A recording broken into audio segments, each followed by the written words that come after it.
ईश्वर का प्रेम, दया और अनुग्रह आप सबों को प्राप्त हो और ईश्वर का वचन आपके जीवन में परिवर्तन लाए। आज 3 अगस्त साधारण समय का 18वां रविवार है। आज के पाठों का सारांश। पहला पाठ व्यर्थ ही व्यर्थ, सब कुछ व्यर्थ है। दूसरा पाठ न तो यूनानी है न यहूदी, परंतु मसीह ही सब कुछ है। सुसमाचार पाठ किसी व्यक्ति का जीवन धन संपत्ति से नहीं बना होता। पहला पाठ सभोपदेशक से लिया गया है। यह ईश्वर से अलग जीवन की व्यर्थता और निरर्थकता के विषय पर प्रकाश डालता है।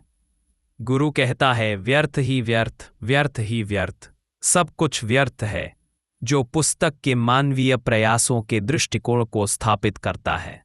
इसके बाद विस्तार से बताते हैं कि कैसे बुद्धि और कड़ी मेहनत के बावजूद किसी व्यक्ति की विरासत किसी ऐसे व्यक्ति को लाभ पहुंचा सकती है जिसने इसके लिए मेहनत नहीं की, जिससे उस व्यक्ति को दुख और पीड़ा का सामना करना पड़ता है। अंततः पुस्तक यह सुझाव देती है कि सच्चा अर्थ सांसारिक उपलब्धियों में नहीं, बल्कि ईश्वर का भय मानने में निहित है। दूसरा पाठ संत पौलुस द्वारा कुलुसियों को लिखे गए पत्र से है। यह विश्वासियों को स्वर्गीय वस्तुओं पर ध्यान केंद्रित करने, अपने पुराने पापमय स्वभाव को त्यागने और मसीह में अपनी नई पहचान को अपनाने का आह्वान करता है। इसमें यौन अनैतिकता, अशुद्धता, वासना, बुरी इच्छाओं और लालच जैसी बुराइयों को सक्रिय रूप से मार डालना शामिल है। साथ ही झूठ को त्यागना और नए स्वरूप को अपनाना भी शामिल है, जो ज्ञान में नवीनीकृत हो रहा है और अपने सृष्टिकर्ता के स्वरूप को प्रतिबिंबित कर रहा है। यह नई पहचान सांसारिक विभाजनों से परे है और इस बात पर जोर देती है कि मसीह में राष्ट्रीयता, धर्म या सामाजिक स्थिति के आधार पर कोई भेदभाव नहीं है। आज का सुसमाचार संत लूकस से लिया गया है। आज का दृष्टांत धनी मूर्ख की कहानी बताता है। यह एक धनी व्यक्ति की कहानी है जो परलोक की तैयारी करने के बजाय धन संपत्ति इकट्ठा करने पर ध्यान केंद्रित करता है।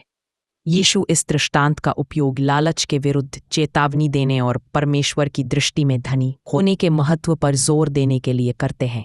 एक धनी व्यक्ति की जमीन में अच्छी फसल होती है।